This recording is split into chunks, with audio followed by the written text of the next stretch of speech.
boa noite. Hoje, dia 1º de maio, sexta-feira,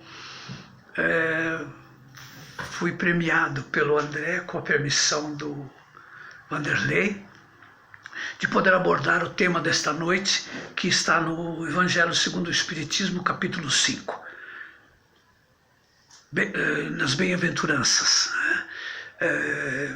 Vamos agradecer então ao nosso Pai Maior nesse momento, que nos concede esta oportunidade de poder levar o Evangelho de Jesus a todos aqueles que estão fervorosamente acompanhando, na certeza de que este Pai Maior um dia nos enviou Jesus com muito amor, com muito carinho, trazendo-nos essas riquezas para que através dela pudéssemos melhorar a nossa forma de ser e de existir. Agradecer aos irmãozinhos da Falange do Ensino que nos acompanham nesse momento. Meu obrigado e o meu pedido: protejam-me. Hoje o tema da noite, como eu havia dito, é o capítulo 5, Bem-aventurados os aflitos.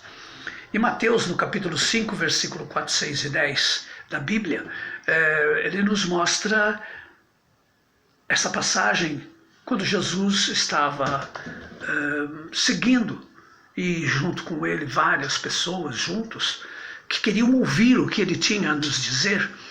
Ele subiu num monte, na encosta de um barranco, na encosta de um monte, e ali ele proferiu as bem-aventuranças.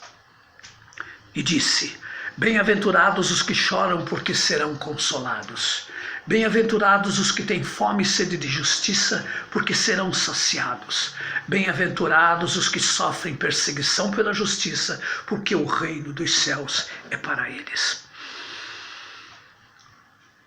As compensações que Jesus nos mostra, nos coloca aos aflitos aqui da terra, não podem ocorrer senão numa vida futura, tá? E essa vida futura, é claro que ele estava se referindo à vida no campo espiritual.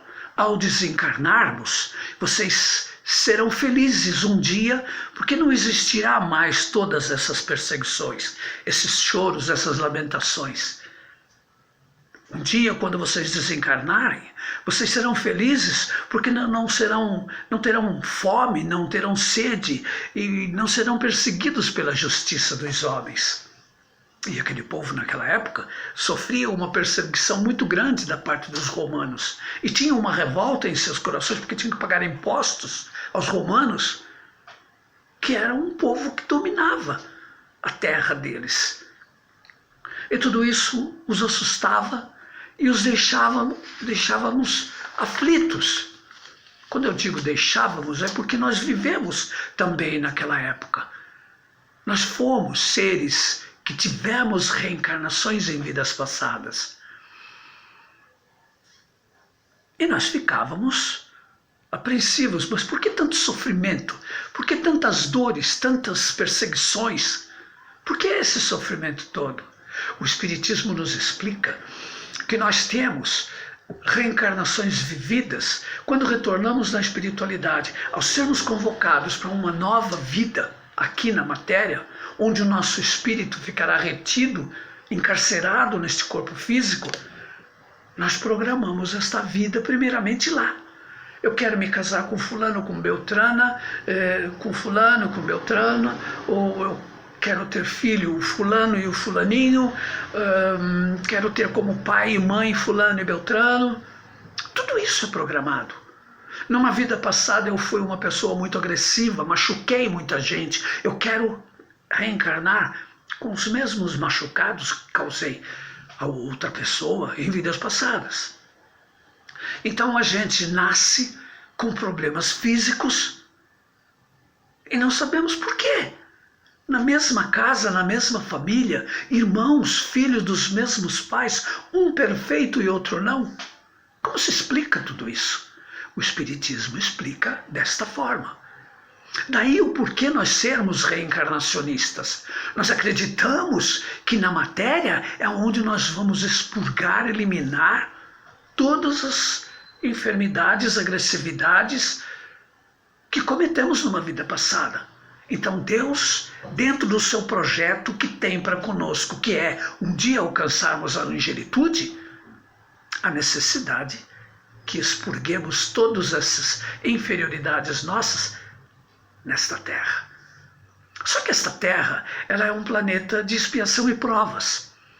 E por ser um planeta de expiação e provas, nós temos duas coisas que nos é concedida. O livre-arbítrio. Bom, né? Fazemos aquilo que quisermos. Temos o livre-arbítrio.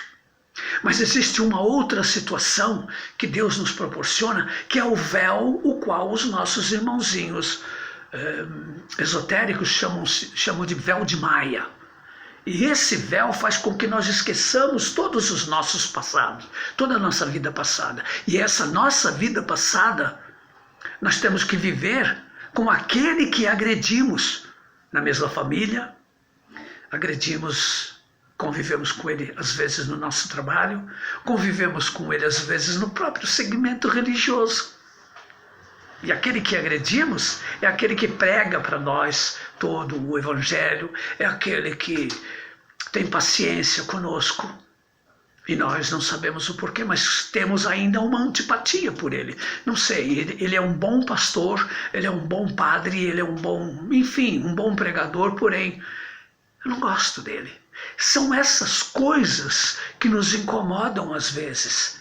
São essas coisas que nos entristecem. Às vezes, dentro do mesmo lar, irmãos que não se dão.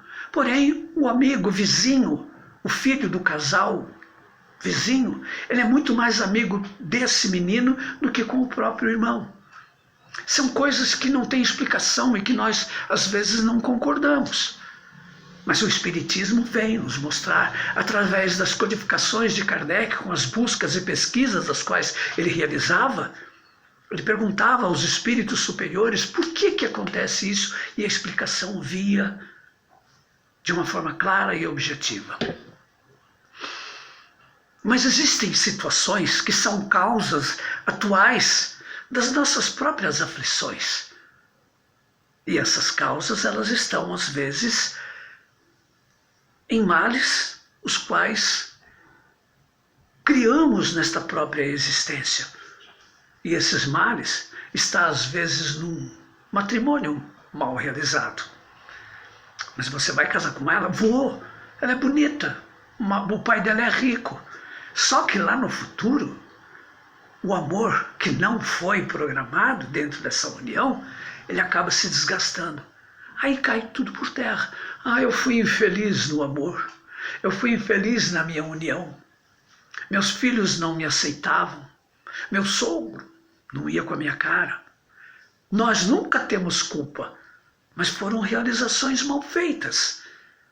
Projeções as quais, pelo interesse e pela ganância nossa, fez com que tudo desse errado lá na frente.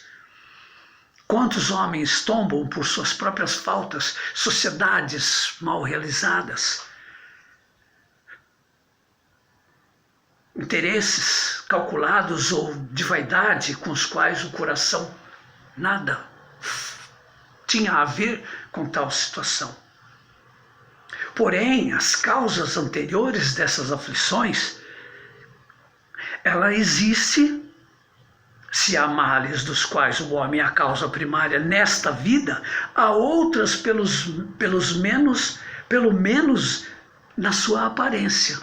E nós não sabemos explicar. Nós temos o livre-arbítrio, nós culpamos sempre coisas que não nos pertencem.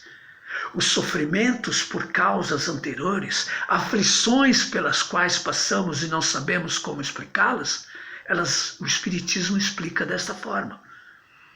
São frequentemente como os das faltas atuais. A consequência natural da falta cometida quer dizer por uma justiça distributiva rigorosa. O homem suporta o que fez os outros suportarem. Nós passamos pelas dores que causamos a outras pessoas. Os espíritos não podem aspirar à felicidade perfeita, senão quando são puros. E esta pureza, que diga-se de passagem, é o projeto de Deus para conosco, um dia atingirmos a angelitude, isto demanda às vezes de muitos reencarnes, de muitas oportunidades que nós temos que dar graças a Deus por ela existir em nossas vidas. Então, diante dessas dificuldades, as quais temos com os nossos próprios parentes e amigos, nós temos que começar a refletir em tudo isso. Irmãos que não se dão, não se relacionam bem, filho com o pai, a filha com a mãe. Nós temos que parar e pensar, será que esta mãe não fui eu que pedi para que ela viesse nesta minha vida, para que eu pudesse resgatar aquela inimizade existente no passado? Será que este pai, o qual eu menosprezo tanto, não foi o mesmo pai de uma vida passada que tanto me amou, tanto me consolou nas dificuldades, tanto me ajudou nos momentos difíceis, e eu estou negando esse seu carinho? Temos que repensar. E o Espiritismo nos cobra muito isso. Mas é muito fácil então ser espírita. Se tem a reencarnação, não faço nessa, na próxima eu vou ter que voltar mesmo, mas na próxima eu refaço. Não, não é assim. O espírita tem que ter esta consciência da sua responsabilidade perante o próximo, seja ele quem for. O vizinho da frente, de trás, enfim. O amigo no trabalho, o teu chefe que é chato, respeite-o. Ou mesmo nós, se formos chefe, que tenhamos o amor, o carinho e a serenidade para com todos aqueles que são os nossos comandados. Que Deus nos abençoe e nos dê cada vez mais a compreensão, o amor e o respeito. Muita paz a todos. Boa noite.